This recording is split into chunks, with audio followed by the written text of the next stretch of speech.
السلام علیکم ورحمۃ اللہ وبرکاتہ۔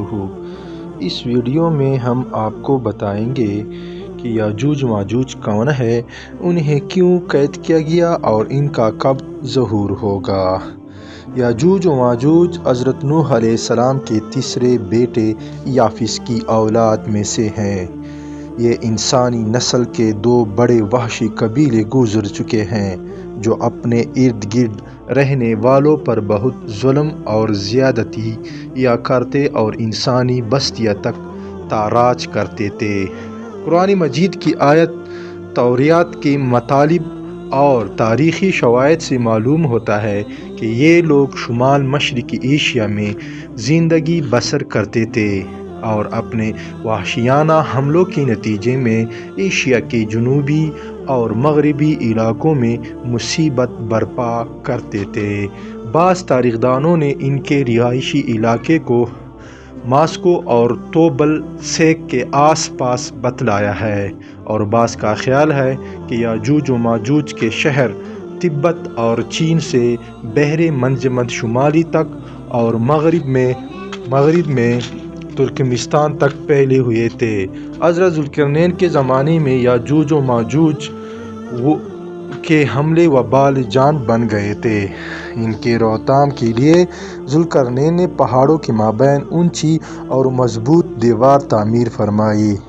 ذوالقرنین اور سد ذوالقرنین کا ذکر یعنی دیوار، سد مینز دیوار کا ذکر قرآن کریم کی سورۃ الکہف میں موجود ہے۔ جس ذوالقرنین کا قرآن میں ذکر ہے، تاریخی طور پر وہ کون شخص ہے؟ تاریخ کی مشہور شخصیتوں میں یہ داستان کس پر منطبق ہوتی ہے، اس سلسلے میں مفسرین کے درمیان اختلاف ہے۔ تاریخ کی کتابوں کے مطالعے کے بعد لوگوں نے ذوالقرنین کی شخصیت اور سد ذوالقرنین سے متعلق اندازے لگائے ہیں۔ بہت سے قدیم علماء اور مفکر سکندر اعظم کو ہی ذوالقرنین مانتے ہیں، مگر بعض اس کا انکار کر کے یہ دلیل پیش کرتے ہیں کہ ذوالقرنین دراصل حضرت سلیمان علیہ السلام کا خطاب تھا۔ جدید زمانے کے کچھ مفسر و مفکر ذوالقرنین کو قدیم ایرانی بادشاہ سائرس اعظم کا دوسرا نام قرار دیتے ہیں، اور یہ نسبتاً زیادہ قرین قیاس ہے۔ مگر بہرحال ابھی تک یقین کے ساتھ کسی شخصیت کو اس کا مصدق نہیں ٹھہرایا جا سکتا۔ ذوالقرنین کی بابت قرآن نے صراحت کی ہے کہ وہ ایسا حکمران تھا جس کو اللہ نے اسباب و وسائل کی فراوانی سے نوازا تھا۔ وہ مشرقی اور مغربی ممالک کو فتح کرتا ہوا ایک ایسے پہاڑی درے پر پہنچا جس کی دوسری طرف یاجوج اور ماجوج تھے۔ قرآن کریم کی سورۃ کہف میں بحوالہ یاجوج و ماجوج ذوالقرنین کے حالات بیان کرتے ہوئے فرمایا گیا ہے کہ جب وہ اپنی شمالی مہم کے دوران 100 دیواروں پہاڑوں کے درمیان پہنچا تو وہاں اسے ایسی قوم ملی جس کی زبان ناقابل فہم تھی۔ تاہم جب ترجمان کے ذریعے گفتگو ہوئی تو انہوں نے عرض کیا کہ یاجوج و ماجوج اس سرزمین پر فساد پھیلاتے ہیں، لہٰذا تو ہمارے اور ان کے درمیان ایک دیوار تعمیر کر دے۔ چنانچہ پھر یہ تفصیل ہے کس طرح ذوالقرنین نے اس قوم کو یاجوج و ماجوج کی الغار سے بچانے کے لیے دیوار بنائی، اور جو دیوار بنائی گئی وہ کوئی خیالی اور معنوی نہیں بلکہ حقیقی اور حسی ہے، جو کہ لوہے اور پگھلے ہوئے تانبے سے بنائی گئی تھی، جس سے وقتی طور پر یاجوج و ماجوج کا فتنہ دب گیا۔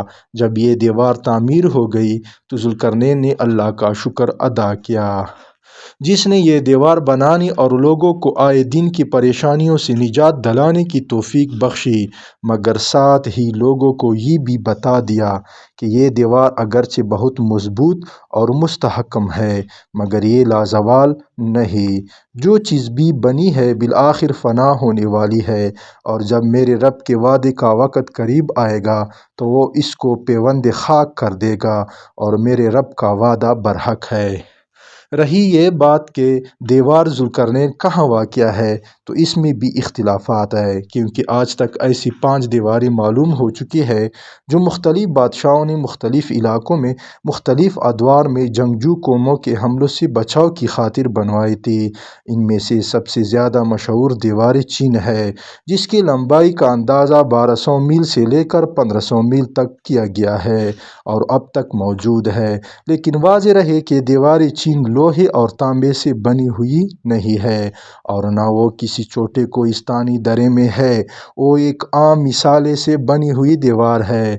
بعض کا اصرار ہے کہ یہ وہی دیوار مارب ہے کہ جو یمن میں ہے۔ یہ ٹھیک ہے کہ دیوار مارب ایک کوہستانی درے میں بنائی گئی ہے، لیکن وہ سیلاب کو روکنے کے لیے اور پانی ذخیرہ کرنے کے مقصد سے بنائی گئی ہے، ویسے بھی وہ لوہے اور تانبے سے بنی ہوئی نہیں ہے۔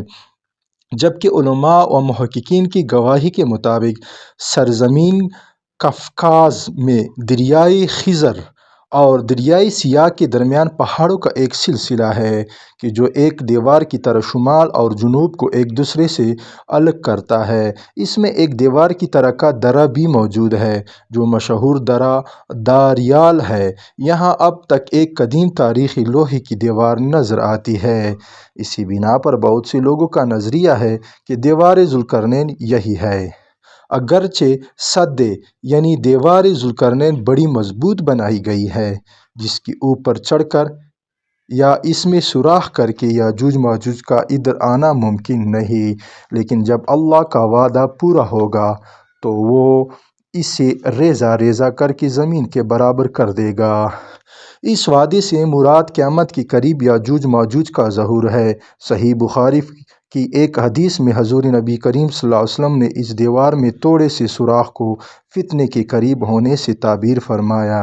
ایک اور حدیث میں آتا ہے کہ یاجوج و ماجوج ہر روز اس دیوار کو کھودتے ہیں اور پھر کل کے لیے چھوڑ دیتے ہیں، لیکن جب اللہ کی مشیات ان کے خروج کی ہوگی تو پھر وہ کہیں گے کہ کل انشاءاللہ اس کو کھودیں گے اور پھر دوسرے دن وہ اس سے نکلنے میں کامیاب ہو جائیں گے اور زمین میں فساد پھیلائیں گے، یعنی انسانوں کو بھی کھانے سے گریز نہیں کریں گے۔ تو اللہ تعالیٰ کی طرف سے حضرت عیسیٰ علیہ السلام کو حکم ہوگا کہ وہ مسلمانوں کو طور کی طرف جمع کر لے، کیونکہ یاجوج ماجوج کا مقابلہ کسی کے بس میں نہ ہوگا۔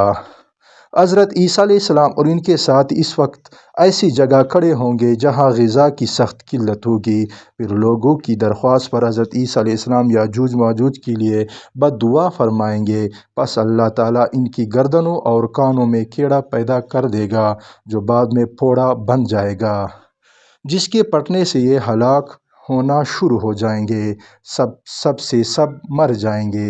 ان کی لاشوں سے ایک بالش زمین بھی خالی نہ ہوگی اور ہر طرف ان کی لاشوں کی گندی بو پھیل جائے گی۔ پھر عیسیٰ ابن مریم دعا کریں گے تو اللہ جل شانہ اونٹ کی گردن برابر پرندے بھیجیں گے جو ان کی لاشوں کو اٹھا کر جانے کہاں پھینک دیں گے۔ پھر ایک بارش ہوگی جس سے کل زمین صاف شفاف ہو جائے گی اور ہر طرف ہریالی و خوشحالی ہوگی۔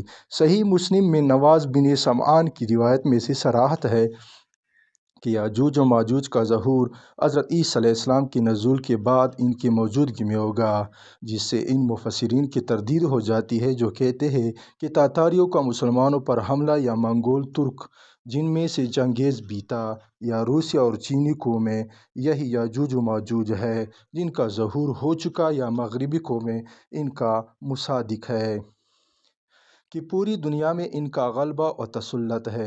یہ سب باتیں غلط ہے، کیونکہ یاجوج و ماجوج کے غلبے سے سیاسی غلبہ مراد نہیں ہے، بلکہ قتل و غارت گری اور شر و فساد کا وہ عارضی غلبہ ہے جس کا مقابلہ کرنے کی طاقت ملے گی، تاہم پھر وبائی مرض سے سب کے سب آن واحد میں لقمہ اجل بن جائیں گے۔